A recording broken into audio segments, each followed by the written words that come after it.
एक अंधेरी रात थी जब रोहन अपने दोस्त अक्षय के घर से लौट रहा था।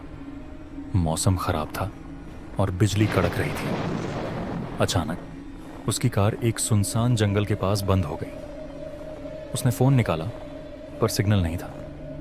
मजबूरी में रोहन ने आसपास देखा और एक पुरानी भयानक सी हवेली देखी जो जंगल के बीच में खड़ी थी। शायद यहाँ मदद मिल जाए, उसने अपने आप से कहा और हवेली की तरफ बढ़ गया। हवेली पुरानी और झिल्ली सी थी, जैसे कई सालों से किसी ने उसे देखा भी ना हो। दरवाज़ा खुद ब खुद खुल गया और रोहन अंदर चला गया। हवेली के अंदर घना अंधेरा था। सिर्फ चांद की रोशनी से थोड़ा सा जगह चमक रहा था। एक अजीब सी सर्द हवा चल रही थी जो सीधा उसके दिल तक जा रही थी।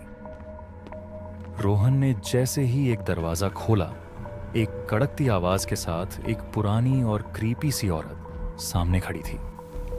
उसके हाथ में एक भारी बेसबॉल बैट थी और उसकी आंखों में एक अजीब सी चमक। औरत मुस्कुरा रही थी पर उसकी मुस्कान में सिर्फ मौत थी। मुझे डिस्टर्ब करने का अंजाम भुगतना पड़ेगा, उसने घूरती नजरों के साथ कहा। रोहन सीधा उल्टा भाग गया पर दरवाजा बंद हो चुका था। हवेली के हर कोने में उस औरत का शैडो दिख रहा था। उसने समझ लिया कि यह कोई आम औरत नहीं बल्कि एक श्रापित आत्मा थी जो इस हवेली में रहती थी। ग्रैनी के पीछे एक कहानी थी, एक कहानी जो उस जगह को श्रापित बनाती थी। ग्रैनी। एक समय पे यह औरत एक स्कूल टीचर थी, पर लोगों की नफरत और उसके साथ हुए अत्याचार ने उसे एक खूनी आत्मा बना दिया। रोहन, एक एडवेंचरस और क्यूरियस नेचर का लड़का जो अब अपनी क्यूरियोसिटी का शिकार बन चुका था। अक्षय, रोहन का दोस्त जो उस जंगल और हवेली के बारे में कुछ जानता था पर कभी बताया नहीं। रोहन को जल्दी समझ आ गया कि अगर वो इस हवेली से बचा नहीं तो उसकी मौत तय है। हवेली के अंदर हर कमरे में एक पजल छुपा था और हर पजल के पीछे एक राज था। एक राज जो ग्रैनी के जीवन और उसकी मौत से जुड़ा था। हर चीज को सॉल्व करना एक मेज की तरह था। एक गलती और ग्रैनी तुरंत आ जाती थी। एक कमरे में रोहन को एक पुरानी डायरी मिली जो उस हवेली के गुजरे हुए पलों का पता दे रही थी। उसमें लिखा था कि ग्रैनी एक मासूम औरत थी, पर एक डकैत ग्रुप ने उसके परिवार को मार दिया था।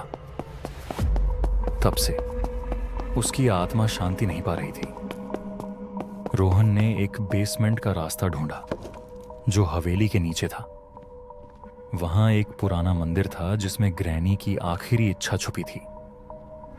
उस मंदिर में एक त्रिशूल था जो ग्रैनी की आत्मा को मुक्ति दे सकता था, पर ग्रैनी इसे प्रोटेक्ट कर रही थी जैसे उसका सारा जीवन उसी पर टिका हो। मंदिर में पहुंचते ही ग्रैनी ने रोहन पर हमला किया। उसका हर एक स्टेप मौत के और करीब ले जा रहा था, पर रोहन ने अपनी हिम्मत नहीं हारी। उसने त्रिशूल उठा लिया और ग्रैनी से भिड़ गया। तुम्हारे दर्द का अंत करने आया हूं, रोहन चिल्लाया। एक जोर की रोशनी छूटी और ग्रैनी की आत्मा वैनिश हो गई। हवेली का अंधेरा खत्म हो गया और सब कुछ नॉर्मल लगने लगा। पर जाते समय रोहन को एक आवाज सुनाई दी, मैं वापस आऊंगी। यह कहानी अभी खत्म नहीं हुई। क्या ग्रैनी सच में वापस आएगी या यह सिर्फ एक धमकी थी? ये रोहन के अगले एडवेंचर की